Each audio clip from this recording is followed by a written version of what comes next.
This time, we are joined by the Principal Secretary, State Department for Children's Services at the Ministry of Gender, Culture and Children's Services. It is none other than CPA Carren Ageng'o. A very good morning to you, Carren. Welcome to Radio Generation. Good morning to you and good morning to all our listeners. Yes, indeed. Your department is quite a busy one, I can assume. Ministry. The ministry, yes, of course. But the State Department for Children's Services is quite a busy one because a lot of children's, conversations do happen in that office. Maybe just as a highlight, what are some of the biggest issues that you deal with? I want to just highlight the State Department of Children's Services falls under the Ministry of Gender, Culture and Children's Services. And this is a department that was formed this year, April, and the mandate of the department was clarified in June this year. So it's quite a new department. And the reason why this department was formed by His Excellency the President, Dr. William Samoei Ruto, is because children are very dear to this nation, and including our president, and also children's population in this nation are actually 42%. So we are actually having a population which in future will actually form the core of this nation in terms of the society and even in terms of the economic contribution to this nation. So that is the reason why this department was formed. Now, when I look at the mandate of the department, one key area is protection of children.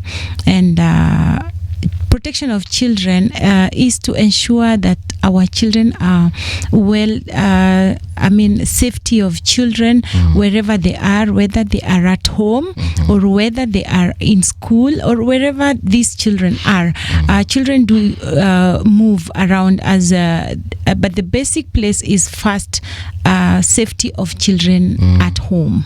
But we do have children also who do not live in homes, and because they are not living with their families. So we have children now separated from their families, and they're also living in institutions, which are calling children institutions. And so we also must ensure safety of children in those institutions, because we have other people who have the responsibility of taking care of them.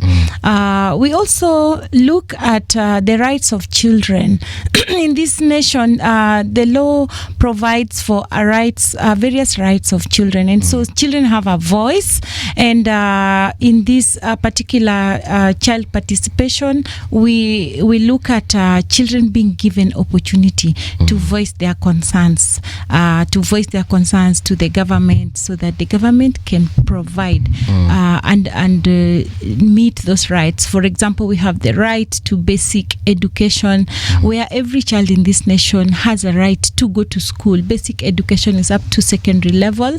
And then we also have the right of children to good health, to care of both parents, which is the basic requirement for both parents. And we also have various rights, living in an environment which is safe and good conditions. So there are various issues on rights of children. So we engage a lot with children through Children's Assembly to be able to get to know how they feel, whether their rights are being met or the government is providing for them, and also even if their rights are being infringed, be it in schools, be it at home, children have a voice to do that. And then we also, in this department, we also provide for vulnerable children. Vulnerable children are children living in families that may not be in a position to take care of them. And so when I talk of vulnerable, are children in terms of economic background. These could be children who are orphans, and also children who could be living in families where the economic level is quite low. We could consider them poor, so that they are not able to provide for all the basic rights that needs that I talked about. And so the government comes in to supplement and provide for example, we do have a cash transfer program for those living with orphans and vulnerable children on a monthly basis to provide for their basic needs, food, and also just allow them to be able to go to school, buy basic needs for school. And so we have such programs. And we also do have programs on issues of adolescence.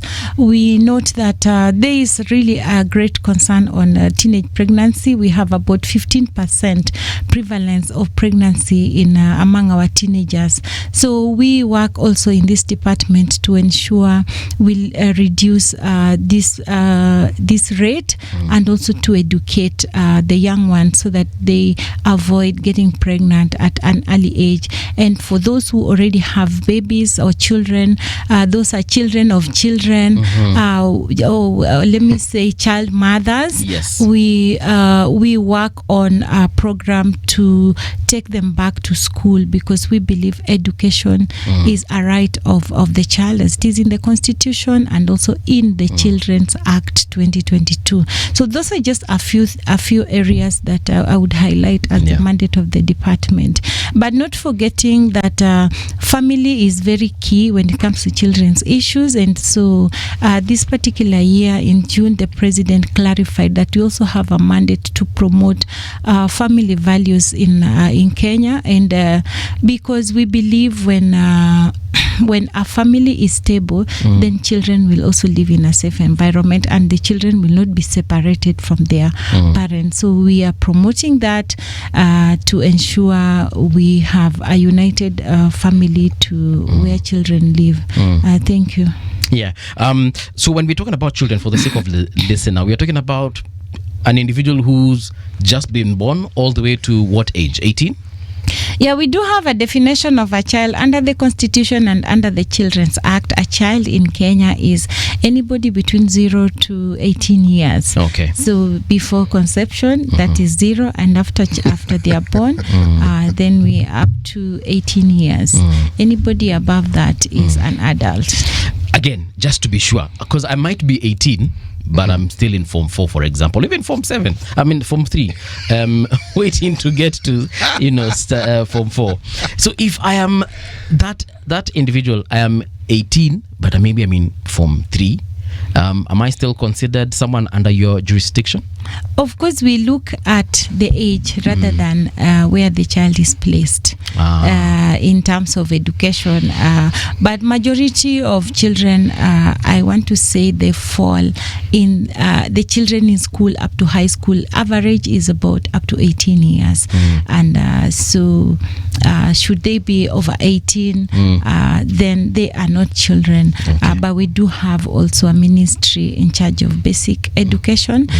That is the State Department for Basic Education that will also take care of their needs when it comes to secondary education. All right, so I've understood that, because I just need to understand, because a lot of people will cross over that age of 18 while they're still undergoing through their education. All right, second question perhaps coming from me is, we've had so many currently marriages that are falling apart, and you find that children are caught in the middle of these battles between their parents.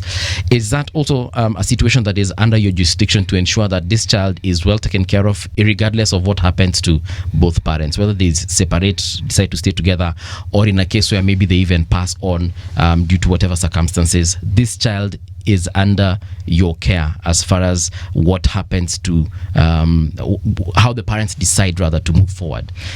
Yes, the department is there to support such matters, and it is within the mandate of the department. First, I would like to talk about separation, which is one of the things we really want to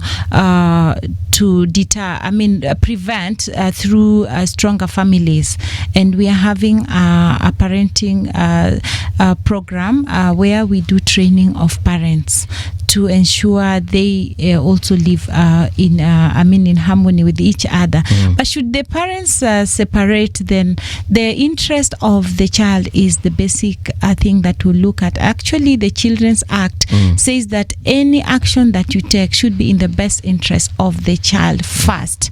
So priority is the child, and then maybe the parents will come on board. So what we look at in the case of separation, the department will support these two parents to see how they can live together in terms of providing for this child. Where parents are separated, there are issues of custody. So if the parents would like to file for custody, then we say the child is entitled to both of them. So the children's officers who are working in my department will facilitate through the court process to ensure the best interest of this child is taken care of. Where this child will live, because the child will be asked, are you comfortable with this parent or not? So the best interest of the child really is important, and that's why you find cases of children where there are issues of separation and the two parents are talking about custody and they are differing on custody issues. The magistrate will always call the child so that the best interest of the child is taken care of. So my department will facilitate. I do have children officers who will do a report to the court and they visit the families of these children to actually understand the environment where the child lives. They come to these homes, assess how the child lives, and give a report to the relevant authorities. In this case will be the court, where the magistrate will use this report to make a judgment that is in the best interest of the child. We have issues of parents not providing for their children. So in this case, again, the children officer will assess the ability of both parents, and where they find a parent is able to take care of the child, and then they'll also do a report and share with the court, where the magistrate will use these reports to make a decision in the best interest of the child.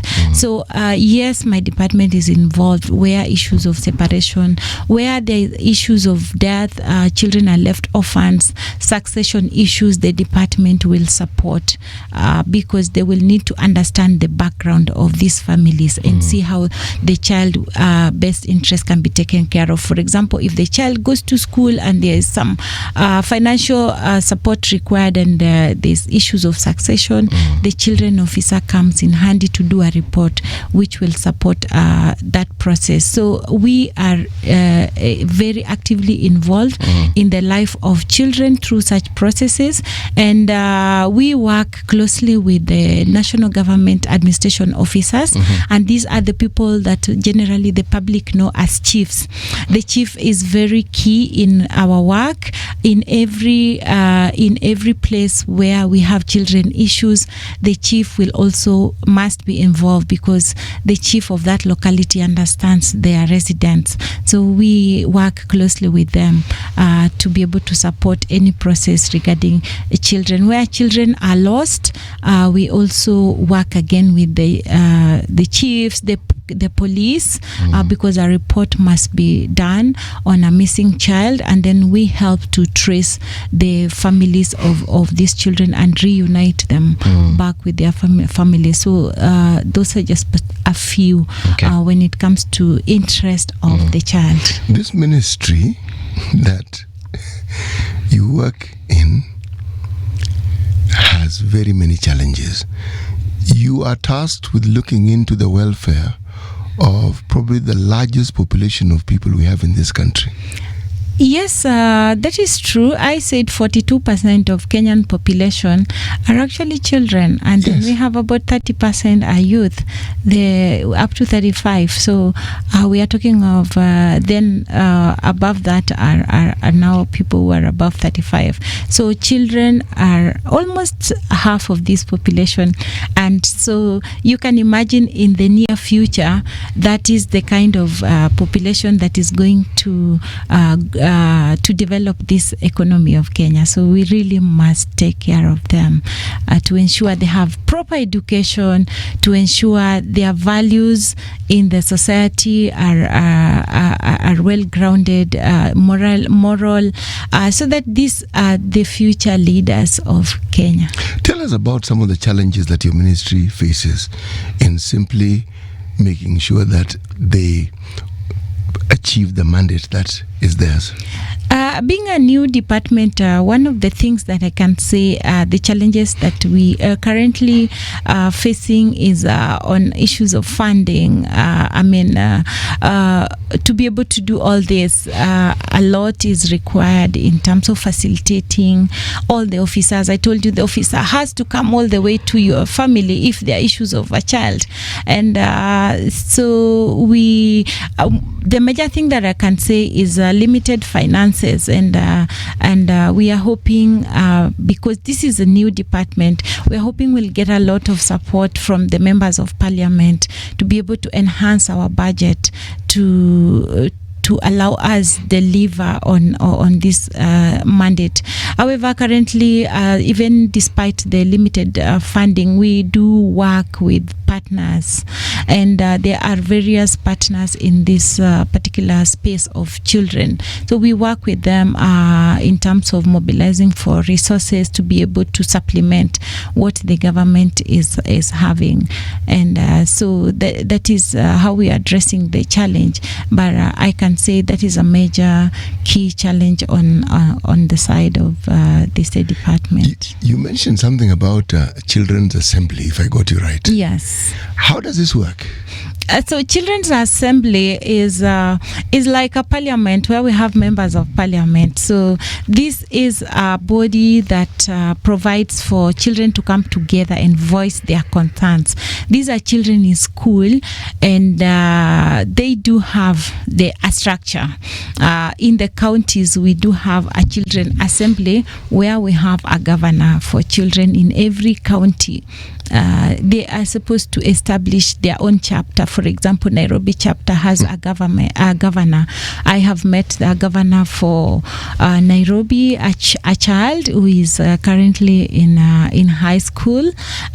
Is called Barak, and one of these fine days I will be bringing these children on this studio so that you meet them. I do have a president now for all the children in Kenya. This is a child who is based in Mombasa. He's called Smith. And so they have their own structure in which is similar to like the governors. The setup is like that. The children from various schools will appoint their leaders. Then they will have the governor, the deputy governor at the county level. But it starts from the school level. So you in a school, you would hear a child calling themselves, I am a cabinet secretary of this department. They have a CS in charge of water. So they will ensure the sanitation within the school is taken care of. If you have a child maybe in charge of ICT, this child will be ensuring they push the school to provide for them tools for learning ICT. We have for education and all that. So these children are very active, and one of the key ones is even children championing for the climate. And I have climate change champions who are also in this children assembly. And even when we had the recent conference in Addis on climate, we sent the president, this Mr. Smith I'm talking about, we sent this child to Addis to just represent the voice of African children on climate issues. So it is a very active structure that supports child participation. We want children to participate in their issues, and they bring out issues. The most beautiful thing that I can say this year I have seen in the children since I came into office is involving these children in the budget. We invite them to tell us, what do you want us to include in the budget? And they came and gave us their views. 70% 80% of these children told us they need food in schools, and then there was a requirement for ICT tools, and sanitation also came up as key. They wanted clean water in the schools. So using this, now when we are making a budget for the financial year, which currently now we are at the beginning of a budget for next year, 2026-2027, we incorporate the children's views, and then we say, for example, if they're talking of food, then the government must provide for a budget on food. And that's how in May, when they talked about food, the Cabinet Secretary in charge of finance provided for 3 billion towards a school feeding program.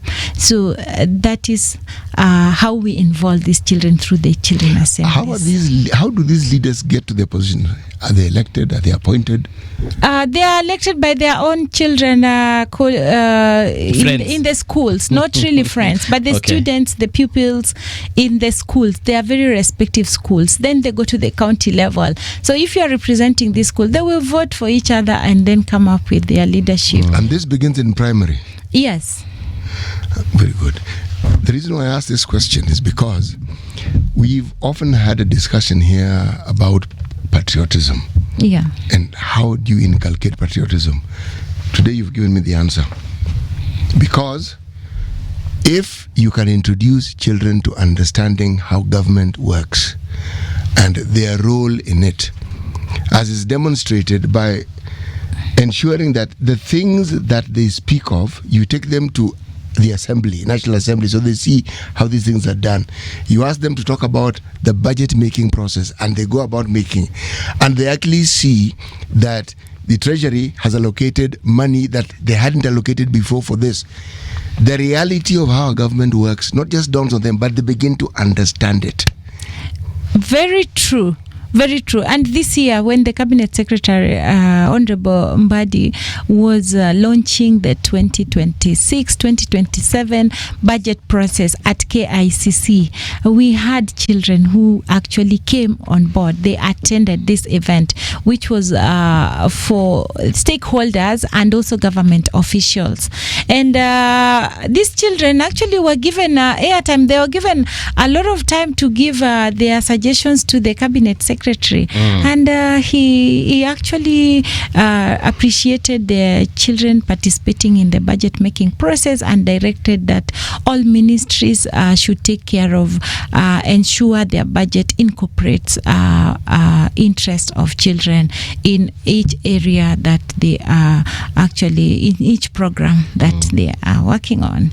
So it is true that that there exists. We work closely with the partners. For example, I can talk of one partner called Mtoto News. Mtoto News is helping us a lot on supporting the children assembly and bringing on board these children together. So we work closely because I told you the issue of funding is not adequate. So you would find my budget is minimal. So these partners come to supplement. And sometimes when we need to take these children, for example, for these conferences, we have these partners supporting us. And also on different activities, we will be inviting you when we have a summit on this on the children. I want to ask again, the Kenya Institute of Curriculum Development, how involved are they? I'll explain why I'm asking. Yeah, we have a constitution that many Kenyans don't perhaps take time to understand or read. If children are electing their leaders, yes, I think you see where I'm going with the issue of the constitution. Do we have units where the children can actually interact with the constitution at that young age so that they actually begin to understand something like, say, the Bill of Rights? Okay, so in terms of understanding like the constitution and even the Children's Act, the rights of children is all specified in the Children's Act.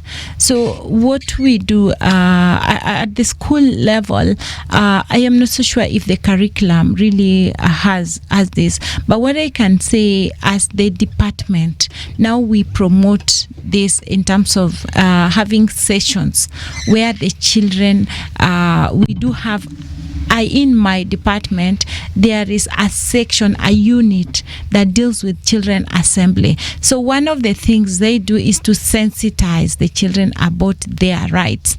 So you find when these children are writing, like even a letter to my office, they mention these rights and they know about the Children's Act very clearly. So the only challenge we have is that we need all children to be on board. So you would find, especially the leadership, they are well grounded when it comes to understanding even the law.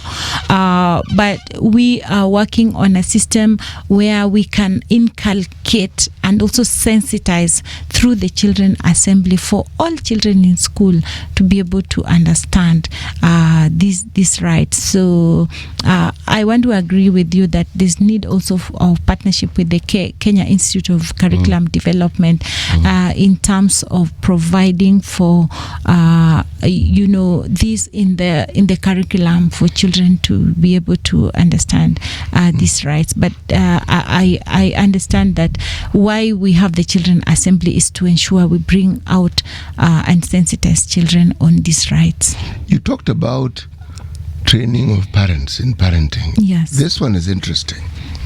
Yes, we have a program which is on strengthening parents. So parents are trained on how they can take care of their families to avoid family separation. So this program is ongoing. We have not it's not in it's ongoing. We are working with the partners. However, due to limited resources, it has not reached all parents. First, the focus has been on the vulnerable families. Vulnerable families, we feel like families in the informal sector are having issues for the children because of their economic value. Sometimes you find the children are left alone. They go to fend for these children. They may not have like maybe some money to hire somebody to remain with these children. So first, the focus has been to strengthen these families. So the parenting program includes also training them on economic empowerment to be able to support these children. So it's an ongoing program. However, to scaling it to the level of all parents in this country requires a lot of resources and also the human resources, which is our children officers. Our capacity currently is also limited because I have about 1,000 children officers, and they are not able to reach all parents in this country. But this opportunities like this give us airtime to be able to tell all parents. So we will be using also media like this to be able to reach as many parents as we can on what this parenting skills program is all about. So it is there. Madam PS, there's a question here I have, and paint a picture so that you can help us understand how your department would help in such a situation. So there's a video doing rounds. I doubt you've seen it, but if you have, maybe you'll remember it, where there is this man in a vehicle and he's having an altercation with another man who's outside the vehicle. And it is said that the man outside the vehicle holding a gun is the grandfather to the child of this person in the car. And the thing, the story behind it, though not really verified, is that this person in this vehicle had come to see the child in his grandparents' house, but the grandparent decided that huyu jamaa hataona mtoto na akamfukuza. So in such a situation, how does your department come in to help? Because the father of the child says that he came with his family, his mother, his father, and probably other family members to try and negotiate how they will take care of the welfare of the child. But the grandfather of the child decided he doesn't want to hear anything of it, and actually roughed them up, chased them away with a gun, perhaps even fired a few shots. How do families such as those ones get help from your department, assuming that perhaps they have not yet reached to the courts, or they probably are in the process of heading to court? How do they get help? So for this particular parent, I would urge the parent to visit our office. We do have children's office countrywide, depending on where they are. I would like to urge them to come to the children's department, especially the parent and not the grandfather. And we will look for a peaceful way of ensuring they have access to their child, because it is their right to have to see their child. A child also has a right to interact with their parents, and so our officer will be able to talk to both parties and let them understand why there is need for this child to access both parents or this particular father. We do have counseling services that our officers offer to families to try to calm them down, and so that they see the sense. Sometimes a child can be even also in danger, and a child can raise an alarm. We have a child helpline 116 where anybody can call where a child is in danger, and then our team will be able to reach out to this particular case and rescue the child, and also ensure the child's best interest is well taken care of. So in this case, instead of these two families fighting, I want to urge this parent to come to our office. We will be able to facilitate a reconciliation process that will provide for this parent to see their child peacefully, and also make the grandfather understand that this child needs their father. Yes. Matters to do with street children. I think you mentioned something to do with foster care in Kenya. Yes. Are these street families taken to foster care? Are they taken to a home where they're taken care of? How do you deal with street families? We have a department. First, you talked about foster care. We have a department which is in charge of alternative family care. Alternative family care is where a child is not really living with their biological parents, but there's an alternative parent, and it's quite. There's so many options for having alternative family. For a child. We have adoption. A child can be adopted where a child does not have parents, and there's another parent who is willing to take them permanently as their parent. So that is adoption. They'll do a court process, and this becomes officially their parent legally, also in court, and they adopt the name of that parent. Then we also have foster parents. Foster parents is somebody offering, I want to come and live, take this child because I feel this child is suffering somewhere. So it can be a temporary measure, as you also look for maybe the parents of this child and trace them and reunite this child with their family. We also have kinship, relatives. We encourage relatives to take care of children, especially where parents have died.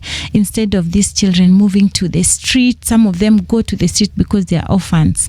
We encourage the relatives who are the kinsmen, so we call it kinship, for them to live with these children. So we'll facilitate a process on that. Then, so coming to the issue of street children, people go to the street because of various reasons. One of them is children who are orphaned. They find nowhere to stay. Parents all of a sudden have died, and the relatives have not embraced them, so they run away to the streets.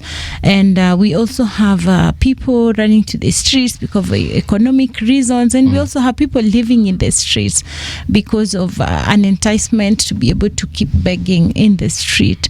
So we do have have a street family rehabilitation trust fund, which is under my department, and I have an institution which is in charge of that. It's called the Street Family Rehabilitation Trust Fund. It's an institution where we work closely with other facilities, we call them charitable children institutions, to be able to rescue children and families from the streets and integrate them back to the society. But it requires a lot of work, and it also requires rehabilitation before they are reintegrated back to the society. Okay. So recently we had an outreach for street families, and one of the institutions we partnered with is called Don Bosco Boys. This is based somewhere in Carren, and run under the Catholic Church. And what we do is this institution helps us in this process of rescuing children. They will do a rehabilitation process after rescue.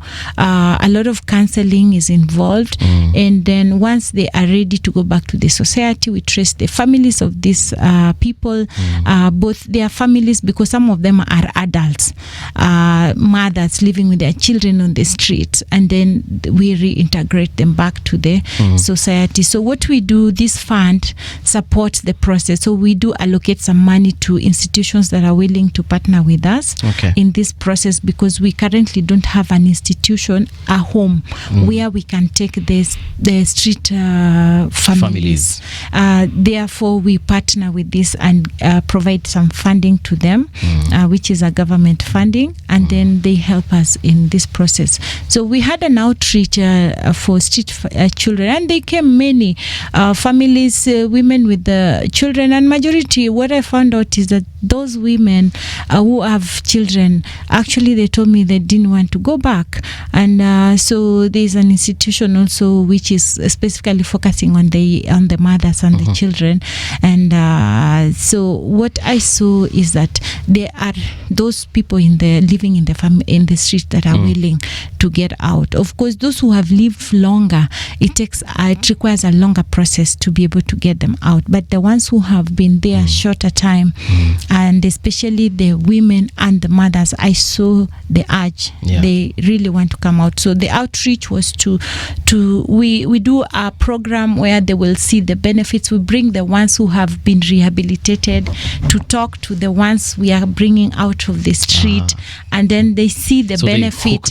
They see the ones how they have been rehabilitated and empowered economically, and then they get the urge to get out of the street, and then we start the process of rehabilitating them.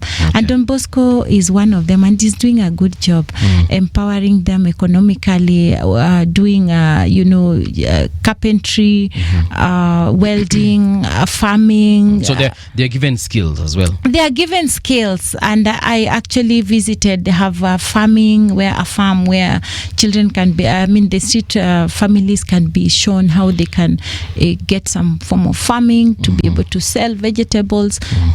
Carpentry, they make very nice wood, chairs and all that. Furniture. They make welding. I saw very good beds made by those young boys who are rehabilitated from the streets. Is that also happening in other counties or just in Nairobi?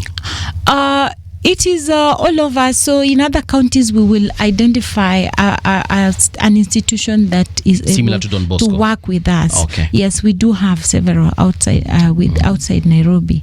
Tell us a bit about the third international conference on child protection in Africa, which is being held under the theme Championing Child Protection in a Changing Climate, because every child deserves safety, hope, and a future. So we have been having this conference. This is the third one, annual, after every 2 years. And this conference, basically every year it has a different theme, and it is to provide for research, for us to understand research behind child protection issues affecting children, so that as we will be making policies. They are policies which are evidence-based. So the upcoming conference will be on 5th up to 7th, and it will be happening at the Kenya School of Government. This is an international conference on child protection, where we expect various stakeholders to come together and discuss about child protection.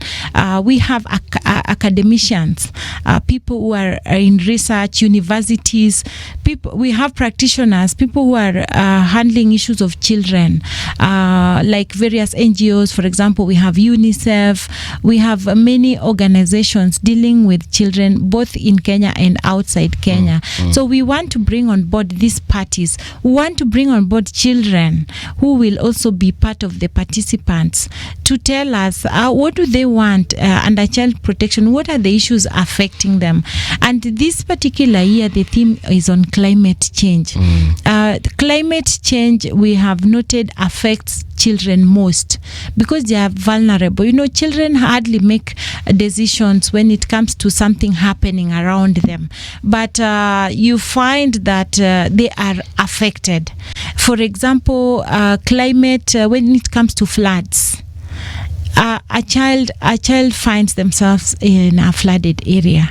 What do? They are most affected. An adult probably would think of, we need to run away, and this child so relies on the adult to make decisions. And so we are saying that children are more affected by climate change. Issues of fire, a child to escape quickly is really hard compared to an adult. Issues of drought, you have seen children in northern Kenya, children suffering where there's drought. A child cannot even say, I will go and buy this food. Probably the parent will do something. So it takes the steps of the parent to do something to support this child. So we say children are mostly affected by climate change. So we want to talk about how do we protect children in cases where the issues of climate change. How do we prevent adverse effects of the climate that is affecting children? For example, right now in this nation, the government is advocating for planting 15 billion trees. And yesterday I was in Mau. We want to reforest. Yes, because it is degraded. People have cut down the trees, and when the trees are cut, we don't have water, we don't have the rainfall reduces, we have drought, and we found out yesterday this Mau forest serves even all the way to the lake, many rivers, so many families depend on this. So we find the adverse effects, which is human encroachment and contributed by adults, is affecting children. So we will be discussing what can we do as adults and people in the child protection space. What can we do to reduce the effect of climate on children? And so children will be coming to tell us, let's say children living in Turkana, how has the drought affected them? Children who have been affected by floods. You find when there are floods, children cannot go to school because we take some families to schools. For example, they're in Ahero. When there are floods, what do? We take some families to they will live in the school. So what happens to the children who are supposed to go to that school? They don't learn, and other children in another place are actually learning. So their right to basic education is actually infringed. So those are the things that we will be talking of, effect of climate on issues of children. And so I want to encourage as many as those who would like to participate to come on board and participate in this conference, which will be happening at the Kenya School of Government on 5th to 7th of November. To just come and participate in this event. We are charging quite a small amount, $100, and that's a small amount. This is to take care of the meals of for those 3 days. Conference fees often cost a lot more than $100. Exactly. Conference fees is usually very expensive. This is actually like a subsidized rate, but in the interest of children, I've said they are 42%.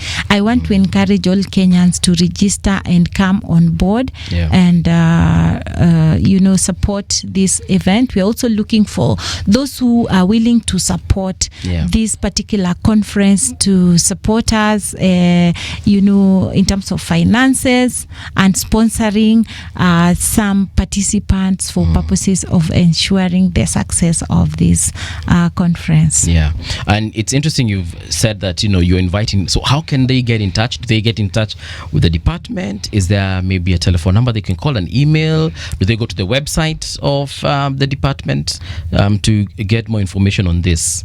Yes, we do have a site where they can log in and register. Okay. Let me just check. Yeah, it's okay. Find it.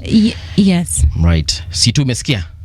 Some of the issues that have been raised as far as conversations around children are concerned, and especially that issue of Don Bosco, where you can actually go and have these street families rehabilitated. What puzzles me is the fact that despite all this, there are those who still will not want to leave the streets. Yes. It raises a question that for which an answer must be sought. Yeah. Because you see, when you live in Nairobi, it is easy to assume that it is a Nairobi problem. It isn't. Yeah. If you go to any major town in this country, you will find street children and you will find street families. And the truth of the matter is that it is something that the ministry alone cannot handle. No. Yeah. It has to be what we call all hands on deck. Very true. Because these people come from somewhere. It's not as though in the middle of the night they come from another planet and land here. No. They are Kenyans and they have homes. Yeah. If you talk to street children and you've worked with street children, or even you will know, many of them actually know where they come from, and they will also tell you why it is they actually came into the street. Yeah. It's not as though when they were choosing things they should do, should I go to school? Should I go to the street? No, actually, that's not a good thing. Should I? No. Yes. Adverse circumstances are usually to blame. Something happened, then they realize, I'd rather, and then when they leave home and come to the streets, they find other people like them. So they actually form their units. They're actually family units. You may even find a bunch of children. You may call it a gang, but that group helps each other, and that is how they survive. They have an ecosystem which they've developed, which makes them survive. Yeah. Now, the ministry can do what they can. The truth of the matter is that the ministry alone cannot solve this problem. It's a societal issue. It is a societal issue. You are very, very right. What you are saying, there's a reason, and we're calling it push and pull factors. Yes. Mr. Muga. Yes. Push and pull. Push is the one that adverse conditions have forced them to the street. For example, vulnerability of being an orphan and economic circumstances. And then we have those that are being pulled because they feel there is something good in the street, and this is mainly those who are coming to beg in the street, or people using them for certain things. For example, there are people who could be using these street children to be able to move around drugs and commit some crime, because when you see a street child there, you think this one cannot do anything, so even the police would not be so interested to search them. But some people are using them for very many reasons. And those are the pull factors that we are working on. And I want to say that for issues of street children, we are working on a bill that will be able to highlight how to deal with these issues on street children, and we'll make it a law. We'll be pushing it in Parliament to ensure those pull factors that I was talking about are dealt with, and also the push factors are also handled by the government, and also through family strengthening. It is true, more more than 70% of the people we see in the street have somewhere they can live in through families or also through the relatives. So it is true. Let me just read some comments. So here. I wanted to tell you about how to register for the conference. To register the conference. This conference actually will be our guest, chief guest will be our Deputy President, His Excellency Professor Kithure Kindiki, and we're expecting that majority will register. And so I want to encourage those who would like to register. We have the icpconference.net/register. If you look at that, icpconference.net/register/ but you could just type ICP conference, international conference and on child protection, and you'll be able to get a link that assists you to register online, register your details, and then you'll be able to make the payment. And I want to urge all Kenyans to come and register for this conference, and also looking for those who can sponsor some participants to do so to make this a success. Let me read a few comments here. We have a couple of individuals here. Is there an age limit to lead? Age shouldn't matter so long as you can lead. Very good. Eunice Kyoko says it's a good morning for it's good morning, my neighbor, every morning for me. Ayasawa. Gypsy Kona says, good morning, Karen. Children of today are our future leaders. They need to be protected. Magi Shiko says, children are indeed our future leaders and have every right to be protected and their voice to be heard.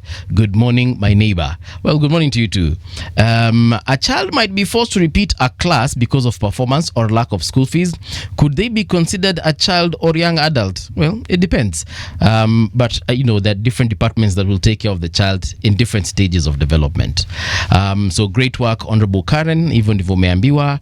And then last but not least, this is great. We have to give Ruto and his governance their flowers. I hope they have received them, and your state department has received them on behalf of the government. Oh, thank you very much. I really appreciate, and it's been wonderful really conversing with our listeners and also in the studio here. So for us to get in touch with your department also, because there are people who live in very far off places, they're not necessarily in Nairobi. So if someone is, say, in Mandera and they'd like to get in touch with your department, which is the closest office? The county commissioner's office or what? So every sub-county has a children's office. So I would like countrywide for people to know that we have an office in every sub-county. So if you visit the sub-county, they'll be able to tell you the contacts of our children officers. I do have quite a number spread throughout the country.